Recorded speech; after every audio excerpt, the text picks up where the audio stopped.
Olá, que bom estar com vocês mais uma vez na nossa quinta aula, na nossa disciplina de Linguística 1. Vamos estar trabalhando hoje sobre o estruturalismo, funcionalismo e gerativismo. Vamos então aqui, estruturalismo. De acordo com os estudiosos e críticos literários, o termo estruturalismo não seria uma escola ou um movimento literário, pelo fato de seus autores não estarem presos a nenhuma doutrina específica. Então, o estruturalismo, ele vem aqui trabalhar com, ele não vai ser um movimento, não vai ser uma escola, ele vem para dar um suporte aos nossos estudos. Então, seria um léxico ao qual as ciências sociais recorrem com frequência. Nessa complicada tentativa de definir e entender o que o termo em questão representa e significa, seria prudente começar pela definição dada ao mesmo pelo Dicionário da Língua Portuguesa. Vejamos. O estruturalismo é uma atividade, sucessão de uma certa quantidade de operações mentais. Partindo desse princípio, é possível falar em atividades estruturalistas, cujo objetivo seria reconstruir um objeto de estudo. Então, o estruturalismo é uma sucessão, é uma certa quantidade de operações mentais, né? Então, isso está dentro da nossa cabeça, que nós vamos pensando e ali vamos estruturando o que vamos falar, estruturando os nossos pensamentos, as nossas ações. Bom, tem sua origem ligada à linguística e à psicologia do século XX. Saussure, linguista suíço, forneceu bases teóricas para a linguística estrutural e para a semiologia, estudo dos signos. Em seus estudos, Saussure divide o estudo da linguagem em sincrônico e diacrônico. Vejamos aqui. A análise sincrônica de um dado é estatística e descritiva, ou seja, estuda o funcionamento da língua e da constituição como fonemas, gramática e palavras. É o estudo do objeto em si, imóvel no tempo, e das relações existentes no sistema da língua ou presente, no sistema da língua, no presente ou no passado. Então, essa análise sincrônica do estruturalismo, ela é estática e descritiva, ou seja, estuda o funcionamento da língua e sua constituição como fonemas, como partes, tá? Da gramática e palavras também, partes. Então, ela vem analisar cada parte da palavra, cada som para se estruturar. Já o estudo diacrônico é evolutivo e histórico. Se concentra nas mudanças da língua através do tempo. É o estudo da linguística histórica, analisando a relação de um fato com seus anteriores e posteriores. A diacronia pode ser dividida em duas vertentes, história externa e história interna. Então, a diacronia, ela já vai fazer um estudo histórico, da história do antes da linguagem, do antes, de como foi o surgimento, do presente e de depois. Então, ela vai estar fazendo essa comparação, esse paralelo aí entre as histórias, entre o surgimento da linguagem. A primeira está ligada ao estudo das relações existentes entre fatores socioculturais e evolução linguística. E a segunda se concentra na evolução estrutural, fonológica e morfossintática. Bom, dentro do estruturalismo ainda, nós temos o significante e o significado. O significante é o signo, o elemento perceptível na forma gráfica ou sonora. O significado é a tradução do significado, seu sentido e os conceitos ele traz quando enunciado. E aí acontece que a união do significado com o significante que dá origem ao que podemos chamar de signo. Então, dentro desse estruturalismo existe ainda o significante e o significado. E cada um vem com um elemento, né? O significante é o elemento da forma gráfica ou da forma sonora. O significado traz o enunciado, traz o seu sentido, traz o seu conceito. E ambos que dá o sentido, a origem ali ao signo, ao que é realmente. Funcionalismo. O funcionalismo teve sua origem na cidade de Praga, entre os anos de 1926 e 1939, no Circuito Linguístico de Praga, que se iniciou com o estruturalismo de Ferdinand de Saussure. A teoria funcionalista tem como seu objetivo de estudos a língua em uso, ou seja, como um instrumento de comunicação.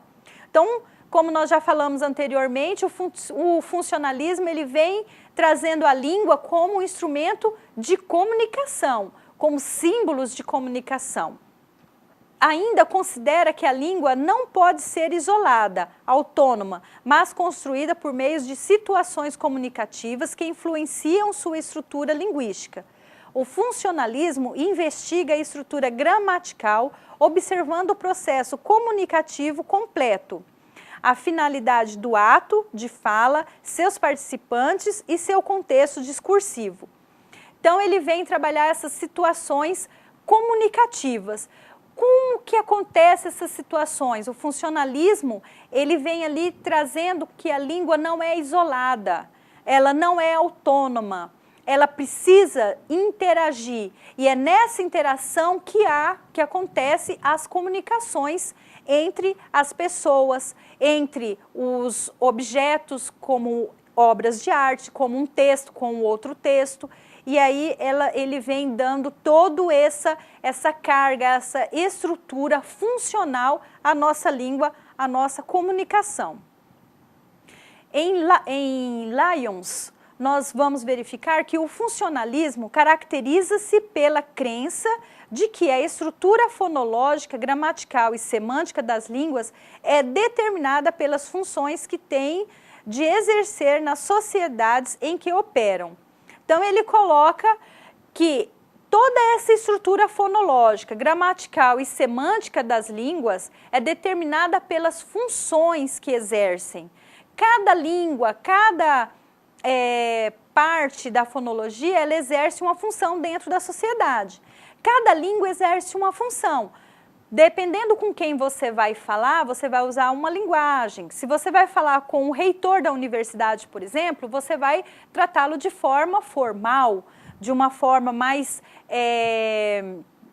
considerando o cargo dele de reitor. Então, você vai usar a norma culta, você vai usar, tratar com um nível formal. Se você vai estar conversando com uma outra pessoa, com um professor, por exemplo, você não precisa ter toda uma formalidade quanto ao reitor, mas você percebe o uso, a diferença da forma que a língua exerce dentro da sociedade? Dependendo com quem você vai, aonde você está, é a maneira com que você vai falar, com que você vai tratar esta linguagem aí. E entramos agora no gerativismo. O que o gerativismo veio contribuir na nossa linguagem, na linguística? Então, o gerativismo ou linguística gerativa é uma linha de estudos da ciência da linguagem que se iniciou nos Estados Unidos na década de 50, partindo das pesquisas do linguista Chomsky, professor do Instituto de Tecnologia de Massachusetts.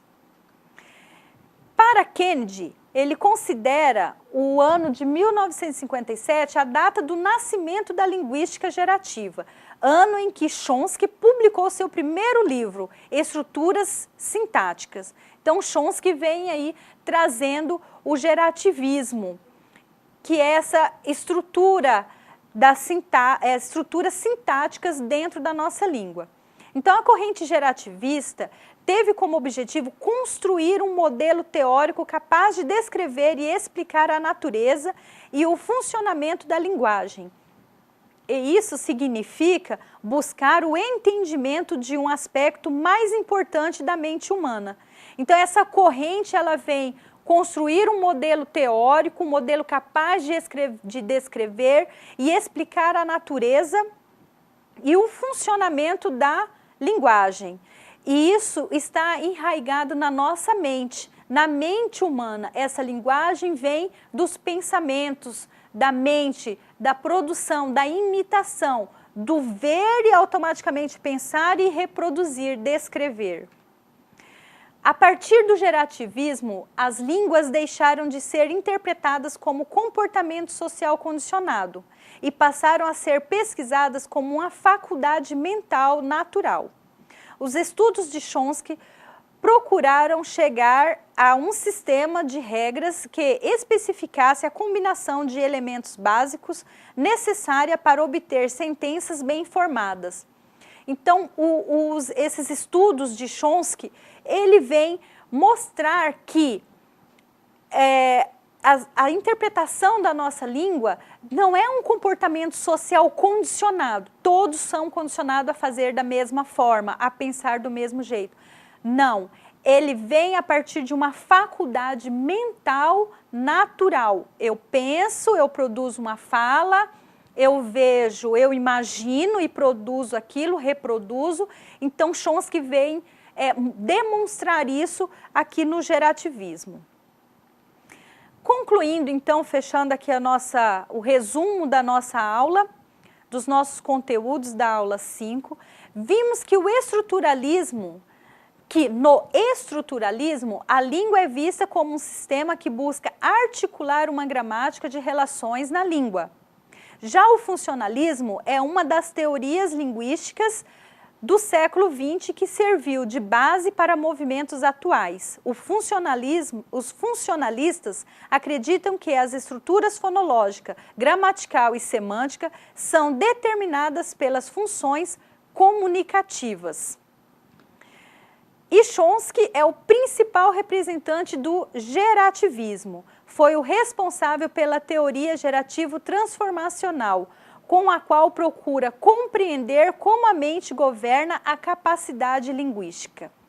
Então, esses foram os nossos 3 temas desta aula, um pouco complexo, mas eu acredito que você fazendo uma leitura geral do nosso capítulo, dos nossos textos complementares, realizando os exercícios, as atividades que estão postadas para vocês treinarem os conhecimentos de vocês, testarem esses conhecimentos e participando do nosso fórum, colocando lá a sua dúvida, interagindo com suas buscas externas, fora do nosso portal, que você pode estar procurando na internet, em livros, em bibliotecas e em outras fontes, e podem estar ali interagindo conosco, trocando essas ideias para aumentar ainda mais o seu conhecimento, o seu desenvolvimento como estudante, ok? Então, aguardo vocês no nosso fórum, um abraço e até a nossa próxima aula.